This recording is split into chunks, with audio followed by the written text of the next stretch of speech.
మిర్చి పంటలు నీట మునిగాయి. కూసుమంచి, ఖమ్మం గ్రామీణ మండలాల్లో పంటలకు పెద్ద ఎత్తున నష్టం వాటిల్లింది. వేలాది ఎకరాల్లో వరి పొలాలు నేలవాలాయి. పత్తి, మిరప పంటలకు అపార నష్టం వాటిల్లింది. ఖమ్మం గ్రామీణ మండలంలో పంటలను మున్నేరు వరద చుట్టుముట్టగా రైతులు తీవ్రంగా నష్టపోయారు. వైరా, సత్తుపల్లి నియోజకవర్గాల్లోని పలు మండలాల్లోనూ భారీ వర్షాలతో పంటలు నీట మునిగాయి. తుపాను ప్రభావం ఉమ్మడి నల్గొండ జిల్లాపైన పడింది. పలు మండలాల్లో వర్షాలకు పత్తి, వరి పంట దెబ్బతింది. కొనుగోలు కేంద్రాల్లో ధాన్యం తడిచి మొలకలొచ్చాయి. పత్తిపై ఆశలు వదిలేసుకున్నామని రైతులు కన్నీళ్లు పెట్టుకున్నారు. దేవరకొండ నియోజకవర్గంలో పత్తి తడిచి ముద్దైంది. సూర్యాపేట జిల్లా ఆత్మకూరు ఎస్ మండలంలో దెబ్బతిన్న పంటలను కలెక్టర్ తేజస్ నందలాల్ పరిశీలించారు. నల్గొండ, సూర్యాపేట జిల్లాల్లో అధికారులు పంట నష్టం అంచనా వేస్తున్నారు. తుపాను ప్రభావిత జిల్లాల్లో యుద్ధ ప్రాతిపదికన సహాయక చర్యలు చేపట్టాలని సీఎం రేవంత్ రెడ్డి అధికారులను ఆదేశించారు. ధాన్యం కొనుగోళ్లపై ప్రత్యేక దృష్టి పెట్టి రైతులు నష్టపోకుండా చర్యలు తీసుకోవాలని స్పష్టం చేశారు.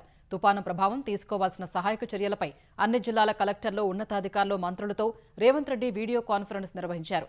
వరి, పత్తి పంటకు నష్టం వాటిల్లిందని మంత్రులు, కలెక్టర్లు సీఎంకు వివరించారు.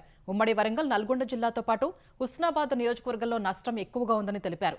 కల్లాలు, ఐకేపీ కేంద్రాల్లోని ధాన్యాన్ని వెంటనే దగ్గరలోని గోదాములు, మిల్లులు, ఫంక్షన్ హాళ్లకు తరలించేందుకు ఏర్పాట్లు చేయాలని కలెక్టర్లను సీఎం ఆదేశించారు. వరద తగ్గాక వ్యవసాయ, రెవెన్యూ విభాగం అధికారులు సంయుక్తంగా సర్వే చేసి నష్టం అంచనాలు తయారు చేయాలని ఆదేశాలు జారీ చేశారు. తుపాను, వర్షాల ప్రభావిత జిల్లాల్లో సహాయక చర్యలు, రోడ్ల పునరుద్ధరణ, ధాన్యం కొనుగోళ్లపై ఇన్ఛార్జ్ మంత్రులు ఎప్పటికప్పుడు సమీక్షించాలని రేవంత్ రెడ్డి కోరారు. వరంగల్, ఇతర ప్రాంతాలకు అవసరమైతే హైదరాబాద్ నుంచి హైడ్రా బృందాల్ని పంపించాలని సీఎం సూచించారు. వరంగల్, హుస్నాబాద్లో రేవంత్ రెడ్డి ఏరియల్ సర్వే చేసి వరద ప్రభావాన్ని పరిశీలించనున్నారు. మోంథా తుపాను ప్రభావానికి కురిసిన వర్షాలకు ఆంధ్రప్రదేశ్లో వాగులు, వంకల్లో పోటెత్తిన వరద కొనసాగుతోంది.